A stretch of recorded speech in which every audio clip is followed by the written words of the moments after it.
Hola, ¿qué tal amigas, amigos televidentes en Extra Plus? Un gusto saludarles, darles la bienvenida a esta edición Sumando Vigores. En esta ocasión vamos a conversar con el doctor Víctor Méndez Duzán acerca de los hábitos. Gracias, Víctor, por estar con nosotros en esta ocasión. Muy buenos días, Néstor. Muy buenos días a todo el equipo de Sumando Vigores. Por invitarnos una vez más a este excelente programa para hablar un poco sobre algunos temas vinculados a el ambiente en salud, y particularmente el tema del día de hoy es algo muy interesante porque vamos a hablar sobre un tópico que quizás no se aborda mucho pues dentro de nuestro medio, que es el tema de los hábitos, y específicamente el enfoque va a ser un enfoque muy particular el que vamos a hacer sobre el tema que hoy abordaremos. Ok, ¿qué tienen que ver los hábitos con la salud? Pues básicamente todo, sobre todo desde el punto de vista epidemiológico. Nosotros estamos básicamente hechos de hábitos. El ser humano está hecho básicamente, es el resultado de sus hábitos. Y en la salud adquiere una particular relevancia.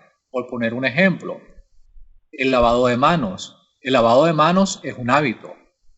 Por ejemplo, lavarse los dientes es un hábito. En este momento, en el contexto de la pandemia del coronavirus, ya ponerse una mascarilla cuando estás en un lugar con muchas personas tiene que ser un hábito. De hecho, ya muchas personas lo hemos vuelto un hábito.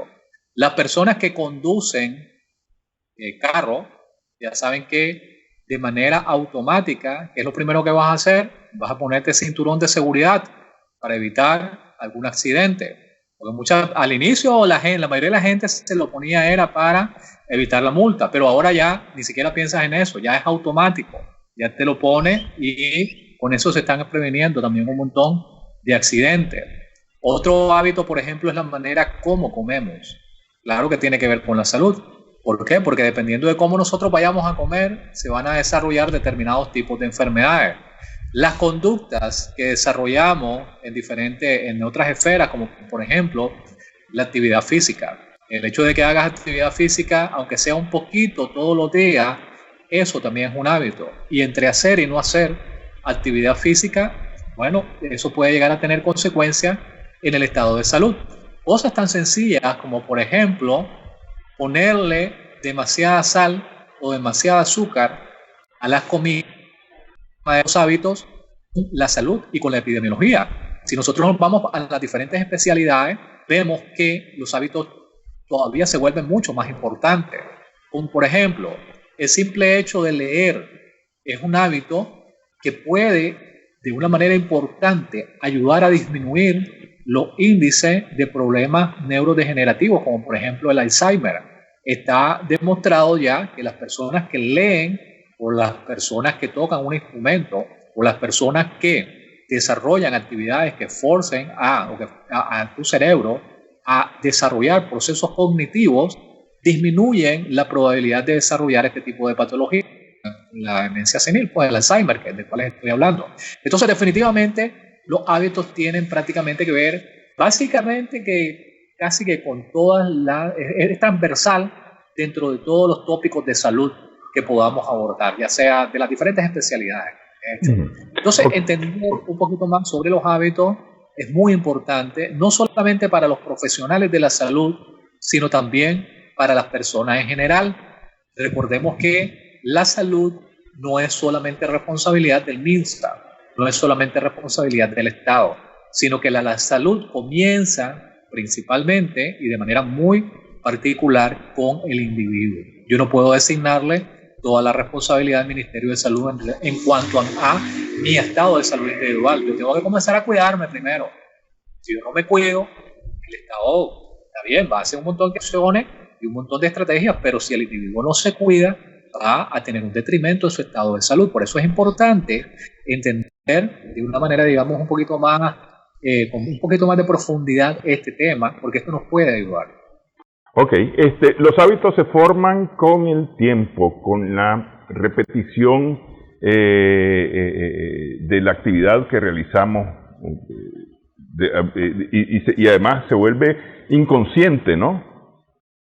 Así es. De hecho, en el enfoque, bueno, primero me gustaría decir que este enfoque del cual vamos a hablar de los hábitos es un enfoque que está basado en los estudios de James Clear, que es un escritor, bueno, un bestseller a nivel mundial, y que él desarrolló la teoría de los hábitos atómicos. Así le puso él, hábitos atómicos. Un escritor, de hecho, un periodista que se llama Charles Duhigg, él hizo un enfoque muy parecido que se llama el poder de los hábitos, donde él hizo una tremenda investigación sobre diferentes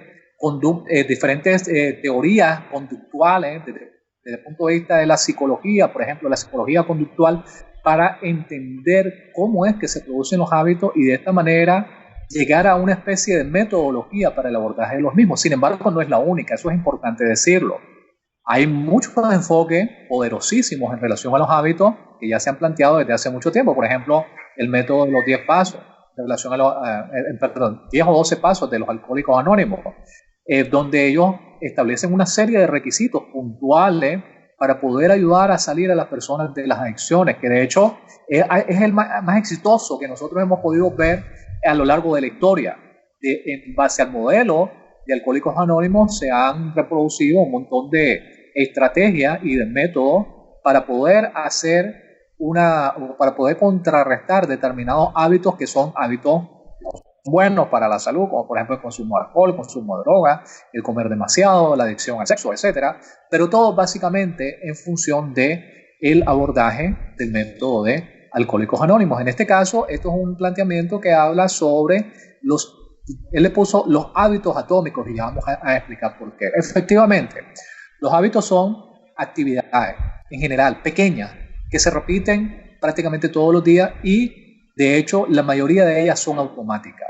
Hace un momento estábamos conversando, el hecho de levantarse, hay personas que se levantan sin ningún problema a las 4 de la mañana. Para otras personas levantarse a las 4 de la mañana eso es una tortura. Hay otras personas que se levantan un poquito más tarde. Hay unas personas que en cuanto se levantan, se ponen sus tenis y se van a caminar.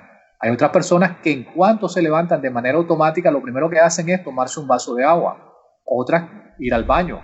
Otras, tomarse un café. Pero ya lo hacen básicamente que de manera automática. Se lavan los dientes. Esos son hábitos, para poner unos pequeños ejemplos, sobre algo que nosotros hacemos de manera cotidiana. Ahora, estos hábitos también, aparte de que es repetitivo y que es prácticamente que automático, tiene que hacerse durante un periodo prolongado, ya sean días, semanas, termina convirtiéndose en algo que es parte de la personalidad del individuo. Y por eso es que, se dice que son rutinarios. Ahora, ¿por qué se le dice? Este es en primer lugar la definición de hábito, ¿no? Algo que haces todos los días y son actividades repetitivas. ¿Y por qué el concepto de atómico en este planteamiento que hace James Clear? Porque él dice, bueno, atómico se refiere al átomo. El átomo es la unidad más pequeña de la materia y es lo que básicamente conforma la esencia de todas las cosas que existen en el universo. Entonces, de hecho, como decía Aristóteles, el ser humano no es más que el resultado de sus hábitos. Es decir, lo que nosotros somos en este momento no es más que una consecuencia de todos nuestros hábitos, de todo lo que nosotros hemos hecho durante toda nuestra vida pasada. Si nosotros estábamos un poquito pasados de peso es porque es la consecuencia de quizás no haber comido bien o quizás no haber hecho suficiente actividad física. Por el contrario, sí estamos en un peso adecuado precisamente porque le hemos puesto atención a esto y porque nos hemos cuidado. Entonces, en resumen, el hábito atómico son todas aquellas pequeñas cosas, que vamos a realizar que pueden conducir a algo bueno o que pueden conducir a algo que no sea bueno, porque hay que hablar de las dos cosas. Hay hábitos que son buenos, que son saludables, hablando en términos de salud, ¿verdad? Y hay hábitos que son negativos, que no son buenos, que son malos y que van a ir en detrimento de nuestro estado de salud. Entonces, uno de los conceptos interesantísimos en este aspecto de los hábitos atómicos es el entendimiento de los cambios. nosotros podemos hacer diferentes cambios en nuestra vida. Y hay dos conceptos interesantes que son los cambios radicales y los cambios marginales. ¿Qué quiere decir eso? Usualmente, el mejor ejemplo es cuando es 31 de diciembre. ¿Qué pasa el 31 de diciembre? Ya desde el 30 uno ya lo viene planteando. El 31 de diciembre ya como que agarra un poquito más de fuerza, pero normalmente el 1 de enero se comienzan a plantear las promesas de inicio de año. ¿Qué pasa a inicios de año? Un montón de gente se inscribe a las academias de inglés. ¿Qué pasa a inicios de año? Un montón de gente se inscribe a los gimnasios. ¿Sí? Y entonces un montón de gente se plantea, la gente que fuma dice, este año voy a dejar de fumar. La gente que bebe dice, este año ya voy a comenzar a dejar de tomar. Es decir, las promesas de inicios de año. Eso es un buen ejemplo para plantear los cambios radicales. Uno espera hacer un cambio radical, primero motivándose, lo cual es bueno, pero con la idea de que vas a hacerlo de una manera absoluta, ya solo, y te hace un enfoque drástico en relación a lo que uno quiere cambiar. Lamentablemente, los cambios radicales, en la mayoría de los casos, no en todos, en la mayoría de los casos, no funcionan. ¿Por qué? Porque los cambios radicales te pueden dar resultados en un momento. Recordemos, por ejemplo, las dietas. La gente comienza a hacer dieta y se mueren de hambre un día, 2 días, 3 días, pero en menos de una semana, el 99% de las personas que hacen cambios radicales, como se dice popularmente, entonces ya a los 5 días a la semana ya no aguantan estar comiendo solo verduras, ya no aguantan estar modificando o esa modificación que hicieron en sus hábitos dietéticos y van y se comen una pizza o lo que sea. ¿Ya? Ya se pegan la gran comilona, ¿ya? Las comilonas de fin de semana, como también se les dice. Entonces, y la persona que, por ejemplo, comienza a hacer ejercicio, comienza el primer día bien, hay personas que son exageradas desde el primer día, nunca han hecho ejercicio y vienen y hacen 2 horas seguidas. Al día siguiente, ¿qué pasa? No se pueden mover, no se pueden levantar. ¿Por qué? Porque están absolutamente agotados, extenuados, y es precisamente por ese componente psicológico del cambio radical. Porque todos nosotros en nuestra mentalidad latina, desafortunadamente, digo yo, los latinoamericanos somos muy cortoplacistas. Entonces, en todo, pues en términos generales, no solamente aquí, sino en toda Latinoamérica, creo que es parte de la cultura latina, creo yo, no sé.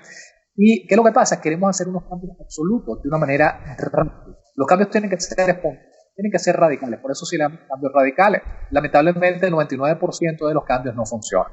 Mientras que los cambios marginales es aquellos cambios pequeños que vas haciendo día a día.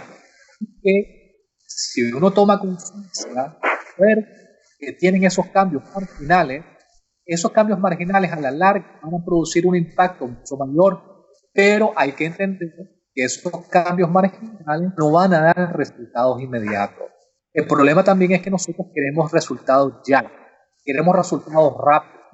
Queremos en una semana, si es posible, haber adelgazado 5 kilos. Queremos en una semana, si es posible, hacer cambios que tal vez nos han costado 10, 15, 20 años que no lo hemos hecho. Por poner un ejemplo, en el tabaco. Uno de los principales problemas con el tabaco y otras drogas es que la persona tiene mucho tiempo haciéndolo. Entonces, hacer un cambio radical en ese sentido es poco conveniente, porque a la larga lo que se ha observado es que existe un fenómeno de reefecto. Es decir, el paciente, la persona vuelve como hábito en el tiempo corto. Diferencia. Escucha bien. Justamente ahorita estoy teniendo problemas, yo personalmente, no sé si en el control están teniendo problemas. Si querés vamos a hacer una pausa, Víctor, para hacer ajustes. Sí, hacemos ajustes y hablamos de los cambios marginales, hablamos de los niveles de cambio también, porque eso es muy importante, los niveles de cambio. Regresamos en breve, estamos conversando en Sumando Vigores con el doctor Víctor Méndez Duzán.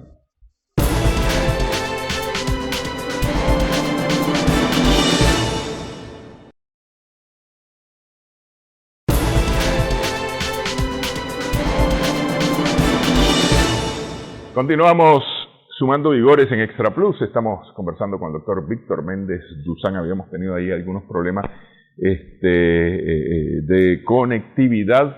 Esto de las tecnologías a veces no resulta como uno quiere, ¿no? Pero bueno, si querés solamente por X, por Y cosa, habíamos hablado acerca de los cambios radicales y los marginales. Me parece que en los marginales empezamos a tener algunos problemas. ¿En qué consiste, para que lo digamos claramente, los cambios marginales?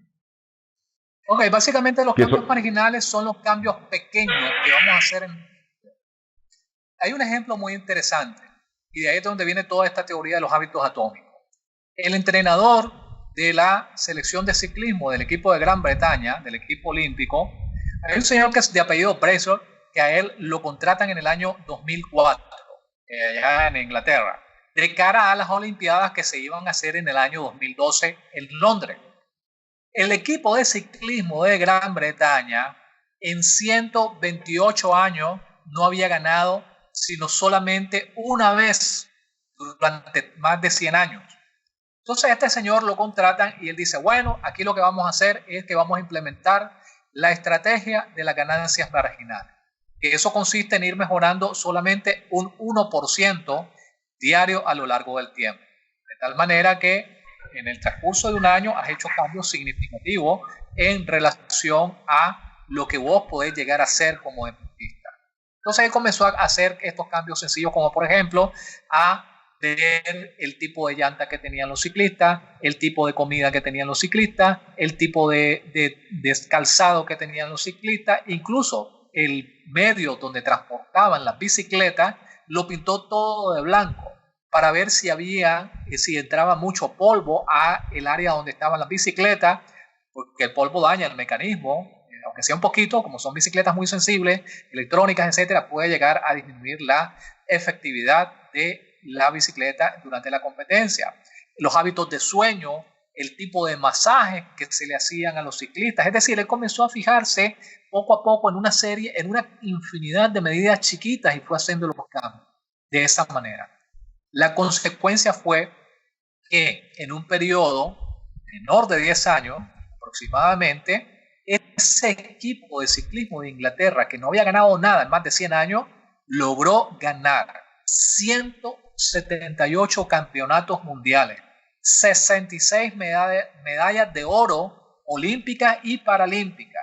Y además de todo eso, conquistaron el Tour de Francia en 5 ocasiones.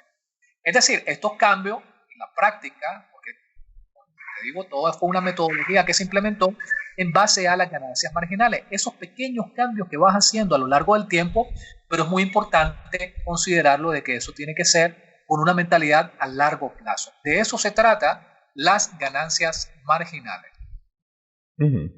Ok. Esos son los cambios marginales, ¿no? Es decir, no necesitas hacer todo de una sola vez. Pero esto implica niveles de cambio también, que no es exactamente... a ver, hay que entenderlo un poco. Si quieres lo explicamos un poco. A ver. Son enfoques de cambio. Es decir, nosotros tenemos enfoques de cambio en relación a nuestros hábitos. Por poner un ejemplo, y es lo que más hacemos. Nosotros, ¿qué es lo que queremos? Queremos resultados. Y habíamos dicho, queremos resultados inmediatos. Entonces, dentro de los enfoques hacia las capas o los tipos de cambio que nosotros podemos desarrollar, el principal enfoque que normalmente hacemos es el enfoque hacia los resultados. Es decir, nosotros decimos, quiero bajar 10 kilos de peso. Eso es lo que decimos. Quiero comer verdura. Quiero leer más. Quiero escribir un libro. Es un enfoque a resultados, lo cual está bien, porque hay que tener una especie de norte, una especie de brújula. Pero el problema es que cuando nos enfocamos solamente hacia los resultados, en la mayoría de los casos, ese enfoque no es el enfoque adecuado, porque dejamos de un lado los otros dos componentes.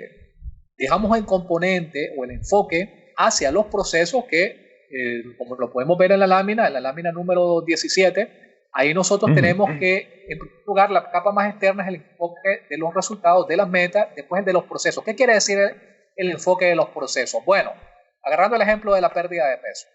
Yo puedo decir, el enfoque de resultados diría, yo quiero bajar 10 kilos de peso. Ese es el enfoque de resultados. El enfoque de los procesos es, yo para poder bajar esos 10 kilos de peso, yo tengo que enfocarme en comer mejor, comer menos calorías, aumentar la cantidad de vegetales que como, aumentar la cantidad de agua que estoy ingiriendo, aumentar la cantidad de actividad física que yo estoy haciendo, comenzar caminando de tal manera, comprarme un buen par de zapatos o conseguir ropa cómoda. Es decir, todos aquellos procesos que a su vez van a formarse de actividades que nos va a llevar a nosotros a lograr obtener eso que nosotros queremos. Cuando nosotros nos enfocamos en el proceso, en el sistema, cuando nosotros nos enfocamos en el sistema, lo más efectivo.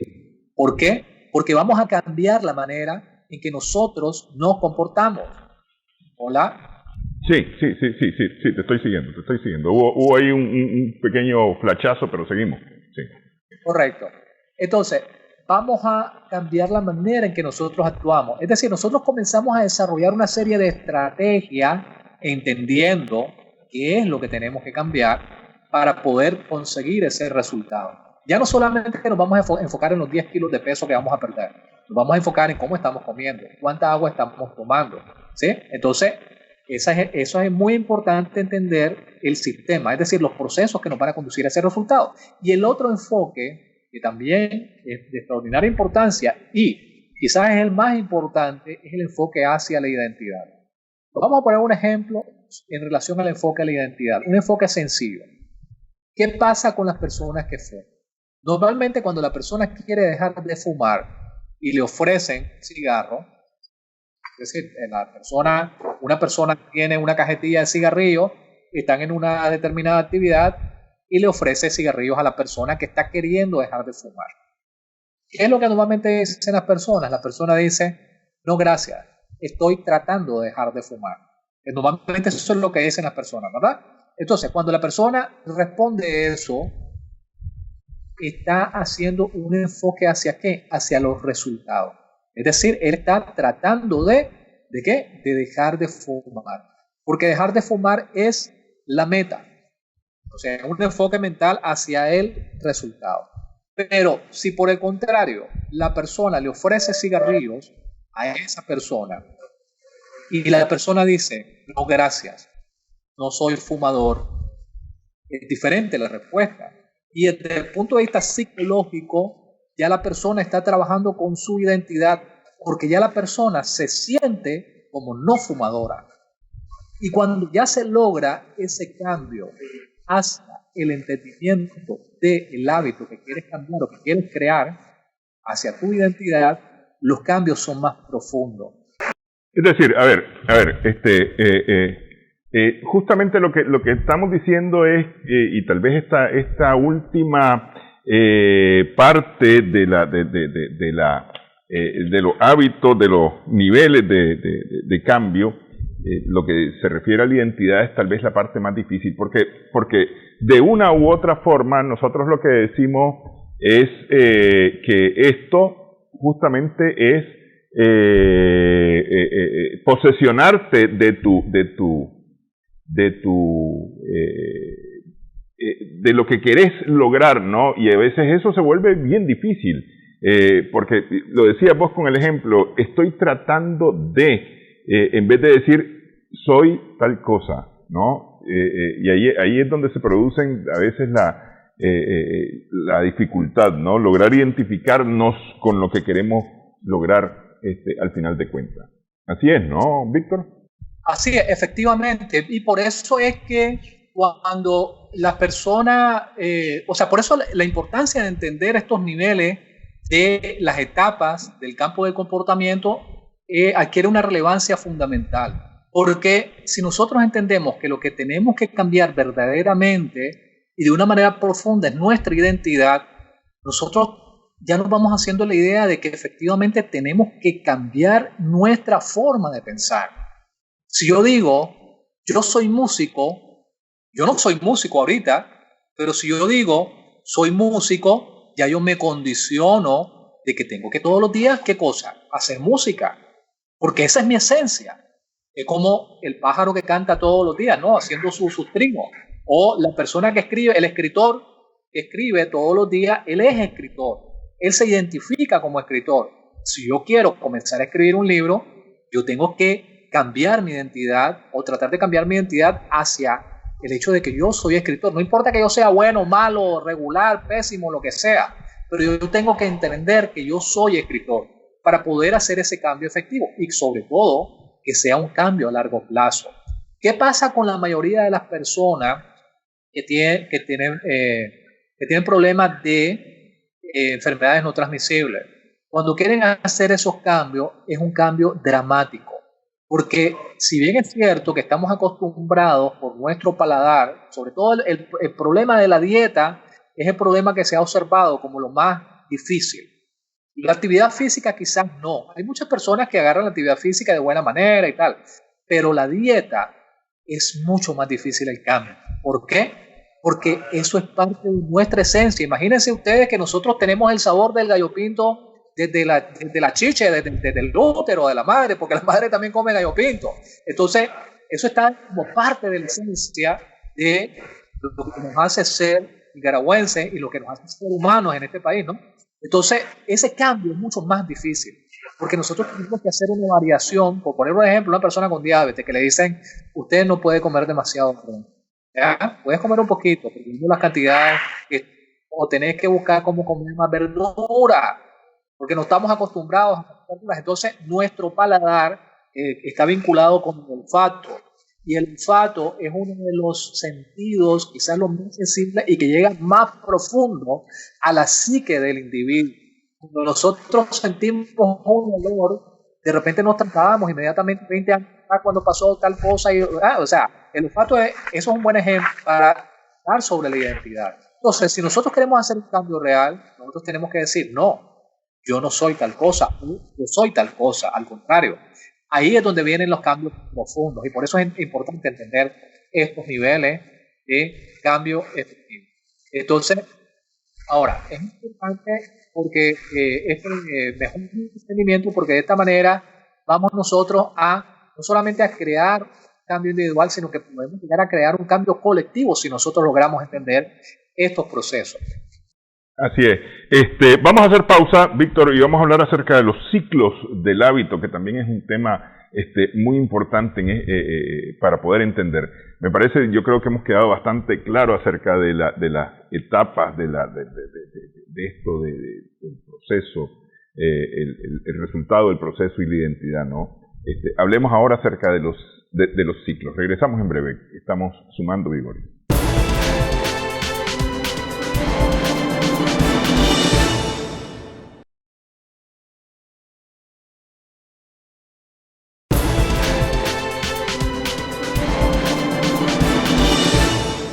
Continuamos sumando vigores en Extraluz. Estamos conversando con el doctor Víctor Méndez Duzán. Decíamos antes de la pausa que lo más difícil es lograr identificarnos, ponernos ya en el papel de lo que queremos lograr, que es tal vez lo más importante para crear los hábitos, ¿no? Mencionábamos el caso del fumador, ¿no? Que quiere dejar de fumar y debe de identificarse ya como un no fumador, no como el estoy tratando, porque el hecho de estoy tratando significa en algún momento puedo fallar también, ¿no? Ok, hay ciclos para la creación de los hábitos. Ya decíamos que... Así es. Sí, entonces en relación al hábito, pues recordando lo que habíamos dicho al inicio, el hábito básicamente es una conducta repetitiva que termina siendo automática. Eso es importante recordarlo. ¿Por qué? Porque si nosotros entendemos eso, tenemos que saber que en los hábitos hay un ciclo, como bien lo has dicho, o un bucle, que es un sinónimo, donde tenemos 4 componentes. En primer lugar, existe una señal. En segundo lugar, existe el deseo. En tercer lugar, existe la respuesta. Y en cuarto lugar, la recompensa. O sea, todos estos cuatro pasos conforman el hábito como tal. Entonces, si nosotros vamos a ver cada uno de estos componentes, agarremos un ejemplo sencillo. Después a partir de la lámina 21 yo pongo el ejemplo del pedazo de pizza. ¿Qué pasa con la pizza? Que es un alimento, estos alimentos que no necesariamente son buenos si se comen en exceso, ¿verdad? El problema es que son altamente, hay un término en medicina que se llama la palatabilidad, que quiere decir con lo sabroso que es. Entonces estos alimentos están diseñados para tener altos niveles de palatabilidad. ¿Qué es lo que pasa? Que al ser alimentos muy ricos, a nosotros nos va a satisfacer. O sea, son sabrosos. Comerse un pollo tip-top es algo muy bueno. Es decir, hay un montón de cosas que nosotros lo sentimos, que nos dan una satisfacción. Esa es la recompensa. Por ejemplo, para muchas personas, tomarse un vaso de Coca-Cola helada con hielo, eso es altamente satisfactorio y placentero. Para otra persona, fumarse un cigarrillo o algo que no sea el cigarrillo, de lo que sea, o meterse una raya de cocaína, eso es altamente satisfactorio. Es decir, está la recompensa, porque hay aquella descarga de dopamina, etcétera, que te hace sentir muy bien. Entonces, igual para las personas adictas al sexo, tener relaciones sexuales es altamente satisfactorio. Entonces, la recompensa siempre se anda buscando. Los hábitos están en función de la recompensa. Si yo quiero fumar, la recompensa que es va a ser sentirme relajado. Por eso se establece el hábito de fumar, igual que en el alcohol. Entonces, si nosotros entendemos que en el hábito están esos 4 componentes, siempre el hábito comienza con un disparador, que es la señal. En el caso que yo les estoy poniendo de ejemplo, que es el pedazo de pizza, la señal, ¿cuál puede ser? Que yo pase por un lugar donde vendan la pizza, que yo pase por un lugar que veo el letrero, pizza tal, ¿ya? Entonces esa puede ser la señal. El olor de la pizza puede ser la señal. Un anuncio en la televisión puede ser la señal. Un anuncio en un rótulo puede ser la señal. Por eso es que las propagandas son tan importantes, porque las propagandas son señales. Eso en el hábito, la propaganda es la que constituye la señal. Si yo veo una propaganda de un cigarrillo, esa es la señal. Si yo veo la propaganda de un rótulo con muchachos tomando cerveza, que no sé qué, y sonriendo, esa puede ser la señal. O, qué sé yo, hay diferentes tipos de señales. Pero es importante entender esto, porque si nosotros sabemos dónde está la señal, nosotros podemos intervenir. En relación a el segundo paso, que son los anhelos o los deseos, el anhelo es aquello que una vez que se da la señal, a mí me va a motivar, me da la ansia, me da ese anhelo de querer conseguir el pedazo de pizza. Puede ser que yo vi el rótulo, puede ser que yo vi la propaganda, puede ser que yo pasé por el lugar y a mí me dieron ganas de comerme el pedazo de pizza o de tomarme una cerveza. Primero está la señal, entonces ya me dieron ganas. Ese es el anhelo. Y el anhelo en sí es lo que conduce al siguiente paso. Habíamos dicho que primero era la señal, el deseo o anhelo, después la respuesta. Pero bueno, estamos en la señal, estamos en el deseo, estamos la respuesta y evidentemente la recompensa, que es la satisfacción que tenés por lo que lograste. Eso lo podemos voltear, eso es decir, lo podemos convertir, sabiendo que existe este proceso, lo podemos convertir en algo que nos cree más bien un hábito positivo, digamos, porque es decir, mencionabas el caso de la pizza, yo inmediatamente olí una carne asada, vos pasás por la calle y están asando carne y decís, qué rico una carne asada, ¿no? Y ya estás pensando en eso, ¿no? Pero estos son, digamos, saber conocer este bucle, este ciclo del hábito, nos puede ayudar a construir hábitos ya de manera consciente. Claro, así es, efectivamente, y por eso esa es la importancia que estemos conversando sobre este tema, porque muchas veces la gente dice, sí, los hábitos, ajá, Pero es mejor entender, porque si ya sabes que el hábito parte de una señal, entonces uno dice, ok, esto es lo que está produciendo tal cosa. Por ejemplo, por poner otro ejemplo, en la mañana, ¿cuál es la señal? La señal va a ser que me despierto o que suena el despertador. Si yo a las 5 de la mañana ya yo puse mi despertador, o a las 4:30 para levantarme, ponerme el short, ponerme los tenis y salir a caminar, esa va a ser una señal positiva. ¿Por qué? Porque ya yo sé que el anhelo va a ser aquello que al final de cuentas me va a traer mi recompensa, que es el hecho de que yo pueda desarrollar una actividad física de manera disciplinada, de manera constante, y que a la larga me va a traer un montón de beneficios, porque voy a reducir de peso, voy a estar mejor, mi corazón va a estar bien, mis pulmones van a estar bien. Fíjate que se ha hecho muy poco énfasis en relación a la actividad física en relación al COVID, como una de las maneras de prevenir esta pandemia, y ya se han hecho varios estudios de que las personas que hacen actividad física tienen menos probabilidades de contaminarse con el COVID. ¿Por qué? Porque su sistema inmunológico funciona mejor. Entonces, si se fijan, nosotros podemos entender este ciclo para poder crear buenos hábitos y también para deconstruir los hábitos que no son buenos, que era lo que vos estabas diciendo. Al final de cuentas, el último paso, que después de la respuesta, que es irme a comprar el pedazo de pizza o simplemente no hacer nada, la recompensa es que yo lo compré y yo me lo comí, el pedazo de pizza. O yo compré la cerveza y me tomé el litro de cerveza. Esa es la recompensa. ¿Por qué? Porque yo ya me voy a sentir satisfecho con lo que comí, con lo que ingerí, con lo que bebí. Esa es la recompensa, me voy a sentir bien. ¿Okay? Entonces, si nosotros entendemos esto, podemos construir buenos hábitos o podemos deconstruir los malos hábitos.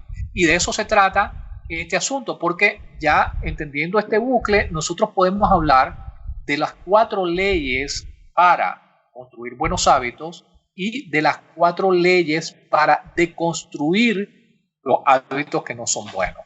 Entonces, si nosotros vamos a hablar sobre las 4 leyes de la construcción de los hábitos, en primer lugar, ¿de qué se va a tratar? Bueno, en primer lugar, si nosotros queremos construir buenos hábitos, lo primero que tenemos que hacer es hacer un hábito obvio. Es decir, nos vamos a enfocar en enseñar. ¿Qué quiere decir? Hablemos sobre actividad física. Esto es algo muy importante. Pero si nosotros queremos si nosotros hablamos sobre la actividad física, ¿cuál podría ser la señal para poder hacer actividad física? Bueno, poner los tenis al lado de la cama. Eso normalmente es algo sencillo, que normalmente la gente no lo hace.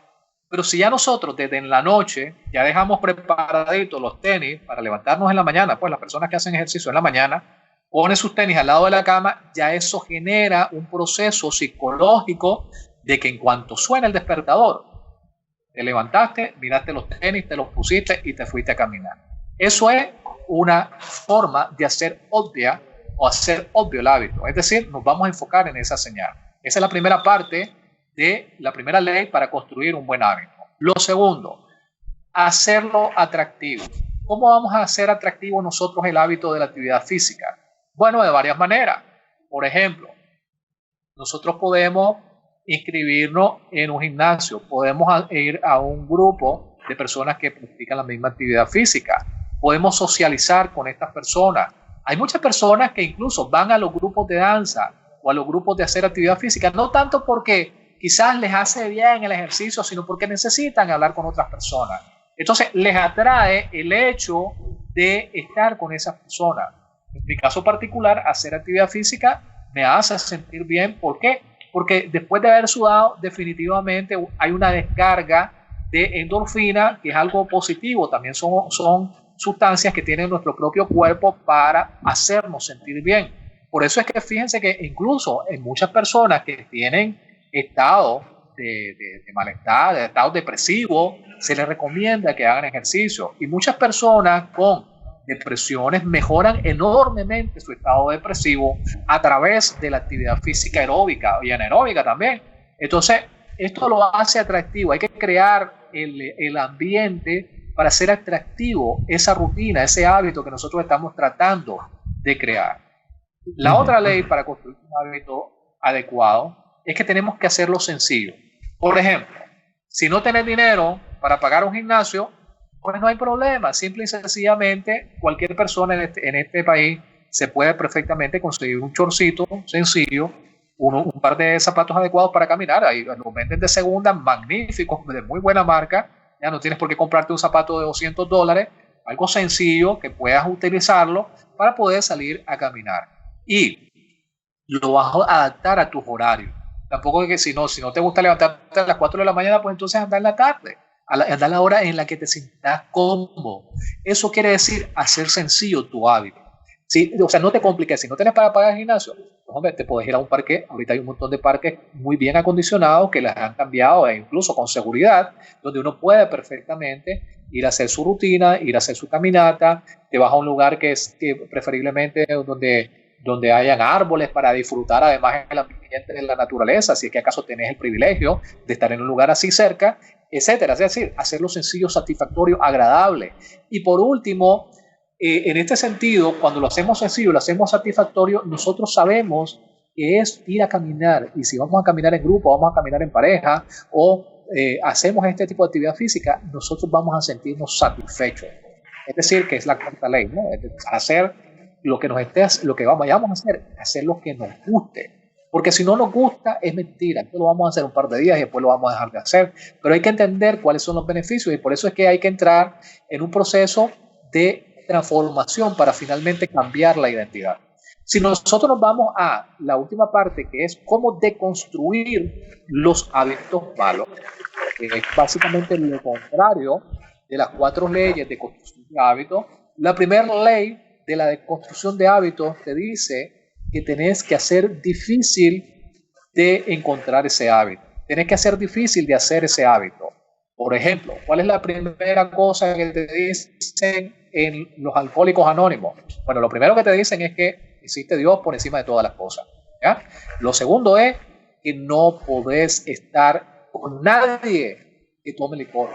Tenés que huir de esos ambientes, que tenés que no relacionarte con personas que consuman licor. ¿Por qué? Porque ellos están claros que en el momento en que se cree un ambiente adecuado, la persona que tiene problemas de alcoholismo va a caer.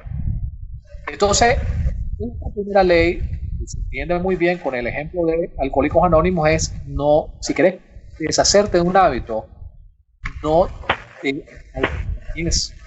vayas a comprar el paquete de cigarrillos y decir, no, hoy me voy a fumar 1, 2, 3, 4, 5, porque al final de cuentas te vas a terminar fumando toda la cajetilla. O si querés comenzar a comer bien, lo mejor es que cuando vayas por el súper, no te acerques al lugar donde venden la botana, no te acerques al lugar donde venden el guaro, no te acerques al lugar donde está toda aquella comida chatarra. O sea, ¿para qué? Te va a dar tentación y vas a comprarte un paquete de Doritos, un paquete de merenguitos, un paquete de todo aquello que te va a hacer daño, ¿sí?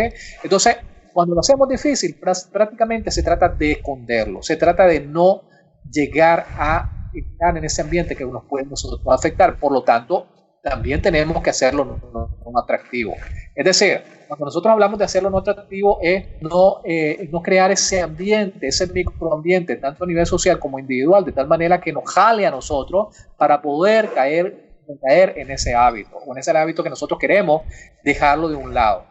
Hacerlo complicado quiere decir que tenés que tomar una serie de medidas para que las personas no puedan acceder, o vos mismo no puedas acceder a ese mal hábito. Yo felicito a las autoridades que le subieron el impuesto al tabaco.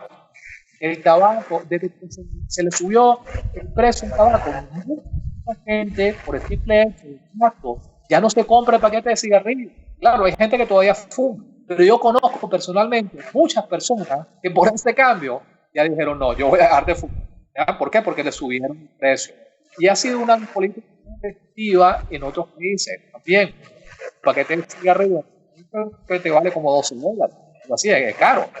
Aparte de eso, en esos otros países no podés fumar, por lo menos en Estados Unidos, no podés fumar que en los apartamentos, no podés fumar ni siquiera en el ambiente de los edificios, de gente a la calle, no sé dónde. Básicamente están bloqueados por un lado en relación al tabaco. Entonces eso te complica caer en ese hábito.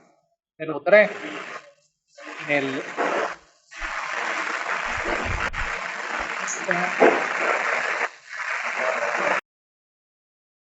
Ok.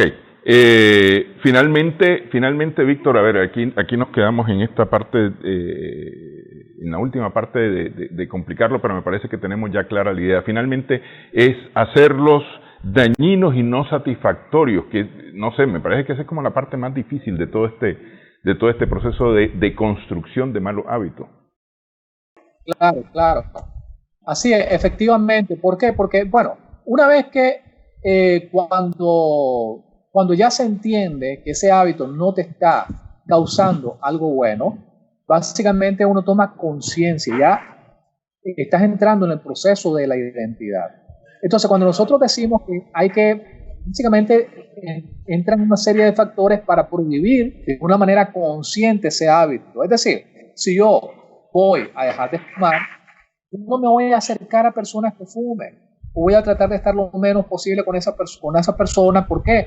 Porque si yo tengo la tentación, yo sé que yo voy a recaer. O si yo sé que yo fumo solamente cuando me echo un trago, pues tratar de, si quieres tomarte una cerveza, tenés que tratar de ser consciente de que no podés pasarte de determinada cantidad, porque si no vas a recaer de nuevo en el hábito de fumar.